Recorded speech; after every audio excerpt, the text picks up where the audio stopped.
চিন্তাটা করতে হবে বিয়ের আগ থেকে। প্রথম যে চিন্তাটা করতে হবে সেটা হলো যে আপনি যদি অবিবাহিত হয়ে থাকেন তাহলে আপনি কিছুটা লাভবান এই লেকচার শোনার পর। আর যদি আপনি বিবাহিত হয়ে থাকেন তাহলে আপনাকে আবার রিফর্ম করতে হবে চিন্তাটাকে। যদি এই লেকচারের কোনো একটা পার্টের সাথে আপনার কিছু গ্যাপ থেকে যায় তাহলে ওই জায়গাটা আপনাকে রিফর্ম করতে হবে, আবার আপনাকে একটু কাজ বেশি করতে হবে আপনাকে। আর যারা বিয়ে করেন নাই এখনো তারা বেশ লাভবান এখন, বোথ আমাদের সিস্টার্স এবং ব্রাদার্স। তো প্রথম জায়গাটা হচ্ছে যে আমাদের চিন্তাটা হবে এমন, যদি আমরা অবিবাহিত হয়ে থাকি, যে আমার লাইফের একটা এইম আছে, একটা অ্যাম্বিশন আছে। সেকুলার কনসেপ্টের অ্যাম্বিশন হচ্ছে দুনিয়া, আর আমার অ্যাম্বিশন হচ্ছে আমি দুনিয়ার কল্যাণ চাই কিন্তু পরকালীন মুক্তি চাই। এই হলো আমার ইসলামিক কনসেপ্ট, যে আমি দুনিয়ার কল্যাণ অবশ্যই চাও। দুনিয়াতে আমি একটা বাসস্থান আমার দরকার, একটা জব দরকার আছে, আমার ডিগ্রি সার্টিফিকেটসের দরকার আছে, আমার ব্যবসা বাণিজ্য দরকার আছে, কেরিয়ারের দরকার আছে, কিন্তু আমার উদ্দেশ্যটা হবে পরকালীন স্বার্থ বজায় রেখে দুনিয়ার মুসাফিরের এই জীবনটা কাটিয়ে দেয়া। এখানে সবকিছু পূরণ হবে না, সব স্বপ্ন পূরণ হবে না, আর সব স্বপ্ন পূরণ হয়ে গেলে দুনিয়াটাই জান্নাত হতো আর কি। আর দুনিয়াতে সবকিছু পাওয়া যাবে না বলেই এটা দুনিয়ার কোনো কিছু স্থায়ী নয়। এখানকার সুখও স্থায়ী নয়, এখানকার কোনো কষ্টও কিন্তু স্থায়ী নয়। যে কোনো সিচুয়েশনই পড়ি না কেন চিন্তা করবো যে এটা স্থায়ী নয়, এটা চলে যাবে, হোক কষ্ট অথবা সুখ। আর এর এক্সাম্পল তো নবী সাল্লাল্লাহু আলাইহি ওয়াসাল্লাম দিয়েছেন, ওই যে মৃত গাধার সাথে। তোমরা কি কেউ 1 দিরহামের বিনিময়ে এই গাধা ক্রয় করবে? সাহাবীরা বলেছেন যে 1 দিরহাম কেন, বিনামূল্যে দিলেও কেউ ক্রয় করবে না। তো আল্লাহ রাব্বুল আলামিনের কাছে দুনিয়ার মূল্য এতটুকুই। অন্য হাদিসে এসেছে, যদি একটা মাছির দানার পরিমাণও মূল্য থাকতো দুনিয়ার আল্লাহর কাছে, আল্লাহ পাক কাফের মুশরিকদেরকে 1 ফোঁটা পানি পান করতে দিতেন না।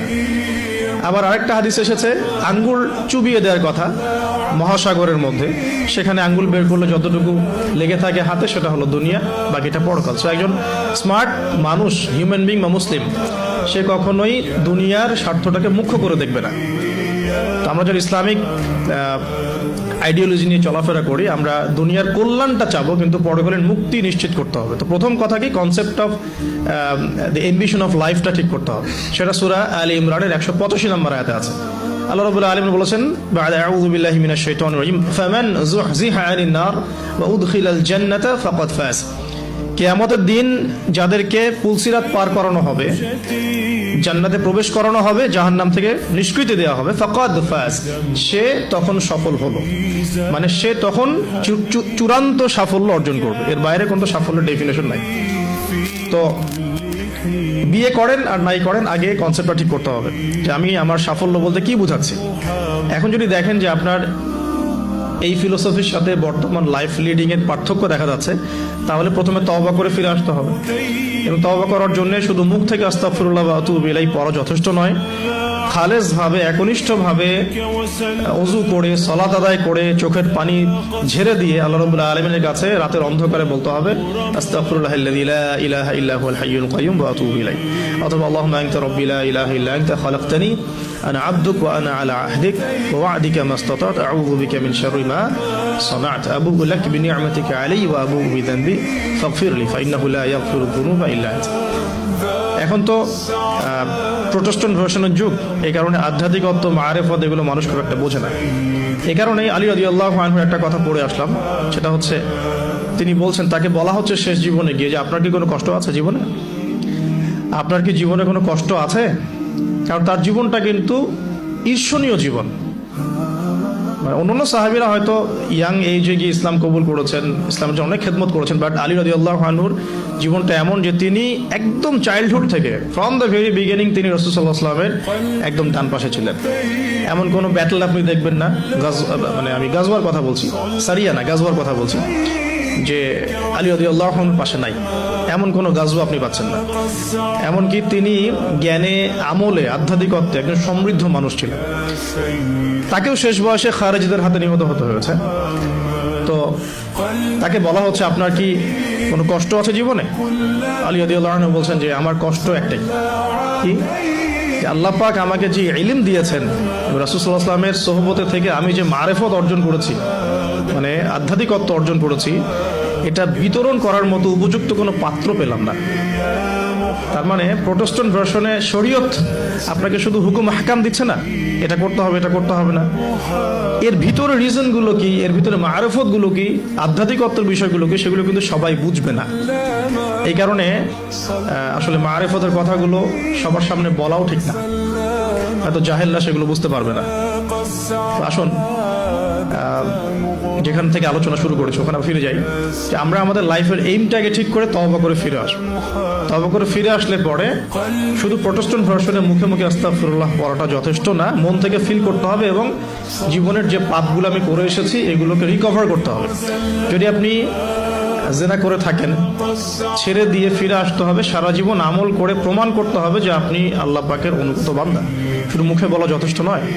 আপনি মাদক সেবন করে থাকেন, তওবা করে ফিরে আসতে হবে, এসে আল্লাহর কাছে প্রমাণ করতে হবে যে হ্যাঁ আমি আল্লাহ, তুমি আমাকে চান্সটা দিয়েছো, আমি এটাকে হেলায় নষ্ট করব না, আমি নিজেকে তোমার কাছে প্রমাণ করে দেবো ইনশাল্লাহ যে আমি তোমার বান্দা। এভাবে প্রত্যেকটা পাপ, সুদ খেয়েছেন, অন্যের সম্পদ আত্মসাৎ করেছেন, হারাম টাকা থাকলে ফেরত দিতে হবে, আত্মসাৎ করে থাকলে ফেরত দিতে হবে, ঠিক আছে, অন্যের হক নষ্ট করলে সেটা ফেরত দিতে হবে। মুখলেস ভাবে তাওবাতুন নাসুহা মানে কি? একনিষ্ঠভাবে তওবা করা, ওই পাপ ছেড়ে দেয়া, ভবিষ্যতে সেই পাপের পুনরাবৃত্তি না করা। ইনকেস যদি হয়েও যায় তাহলে আবার 2 রাকাত নামাজ পড়ে আবার আল্লাহকে বলা, রব্বি ইন্নী আযনাবা যামবান আখরা ফাগফিরলি, হে আল্লাহ আমি আবার সেই গুনাহ করে ফেলেছি, আমাকে মাফ করে দাও। সো তওবাটা খুব ইম্পর্টেন্ট।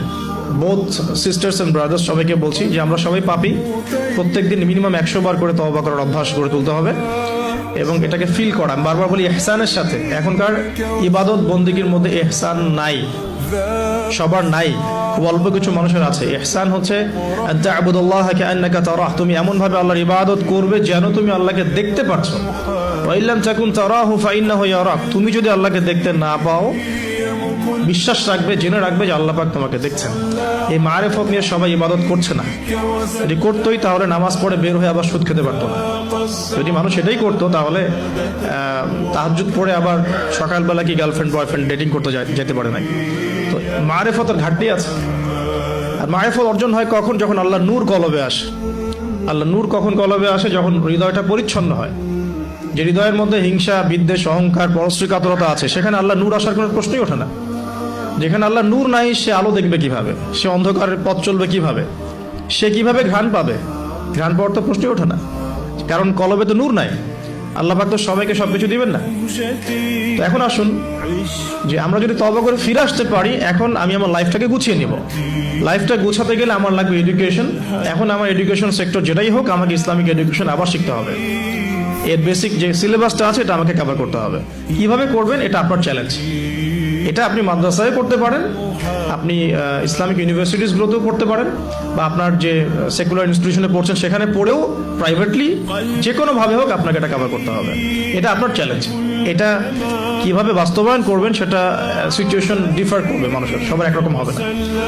দ্বিতীয়টা হচ্ছে আমল বাড়িয়ে দেওয়া এবং সুন্নত নফলগুলোতে শক্ত পাবন্দ হওয়া, আর কি রাসূল সাল্লাল্লাহু আলাইহি ওয়াসাল্লামের সুন্নতে শক্ত পাবন্দি নিয়ে আসা, হালাল রিজিকের সোর্স ফর্ম করা, পাশাপাশি আপনার সৎ কাজের আদেশ করা, অসৎ কাজে নিষেধ করা, দাওয়াতি কাজে সময় দেয়া, আল্লাহর রাস্তায় সময় দেয়া, দিনকে এগিয়ে নেওয়ার জন্য ছোট ছোট প্রকল্প প্রজেক্ট হাতে নিয়ে ইসলামের কল্যাণে কাজ করা। তো এই প্রত্যেকটা কাজ জড়িত হয়ে আছে এখন ফ্যামিলি ডেভেলপমেন্টের সাথে। আর পরিবার একটা চ্যালেঞ্জ, এবং আপনার পরবর্তী লেগেসি রেখে যেতে হবে, সন্তানও প্রতিপালন করতে হবে। তাহলে পরিবার এবং বিয়েটা একটা বড় ফ্যাক্ট। এখন যারা আমরা বিয়ে করি নাই বা করে ফেলেছি, তাদের এখানে একটা চ্যালেঞ্জ আছে, সেটা হলো আপনার পরিবারটাকে জান্নাতি পরিবার রূপে গড়তে হবে। এখন গড়তে হলে কি করতে হবে? ধরেন আমি ধরে নিচ্ছি আপনি বিয়ে করেন নাই। প্রথমত আপনার বিয়ের ক্ষেত্রে কোনো প্রকার ভুল করা যাবে না। বিয়ের ক্ষেত্রে আপনার কোনো রকমের ভুলের কোনো অবকাশ নাই। অবকাশ নাই বলতে বোঝাচ্ছি যে যখন আপনি বিবাহিত নন তখন আপনার কাছে বিয়েটা একটা ফ্যান্টাসি, যে বিয়ে করতে হবে, বিয়ের আলোচনা শুনলে মুখে হাসি চলে আসছে, কিন্তু বাস্তবতা কিন্তু এমন নয়। যদি আপনি এই ডিসিশন নিতে ভুল করেন, আদর্শ পরিবার গড়াটা খুব ডিফিকাল্ট হবে এবং পরবর্তী লেগেসি সন্তান প্রতিপালন ইসলামিক প্যারেন্টিংসে অনেক বেগ পেতে হবে আর কি। তো বিয়ের ক্ষেত্রে রাসূল সাল্লাল্লাহু আলাইহি ওয়াসাল্লাম যেটা বলেছেন যে তোমরা অবশ্যই দিনদারিতাকে প্রাধান্য দিবে। এখানে যদি তার সৌন্দর্য থাকে, সে দেখতে সুন্দর হয়, বংশ ভালো হয় এবং অর্থবিত্ত থাকে, এটা তো আপনার নূরুন আলা নূর, আলোর উপরে আলো। যদি এটা নাও হয় তারপরে আপনাকে দিনদারিতা প্রাধান্য দিয়েই বিয়ে শাদী করতে হবে। এই জায়গায় কোনো রকম কম্প্রোমাইজ করতে যায় না, বা এই ব্যবসায় ভুল করলে আপনি সারা জীবন লস খাবেন না, ঠিক আছে? আর যারা বিয়ে করে ফেলেছেন কিন্তু দিনদারিতার ঘাটতি আছে, তাদের জন্য সবর ছাড়া কোনো অপশন নাই। সবরের মধ্য দিয়ে ঠান্ডা মাথায় স্ত্রীকে বা স্বামীকে ওয়াজ নসিহত করতে করতে করতে, দোয়া করতে করতে আল্লাহ যদি কোনোদিন হৃদয় বা কলবকে পরিবর্তন করে দেন, ইনশাল্লাহ আপনিও আপনার পরিবারটাকে আদর্শ পরিবার করতে পারবেন।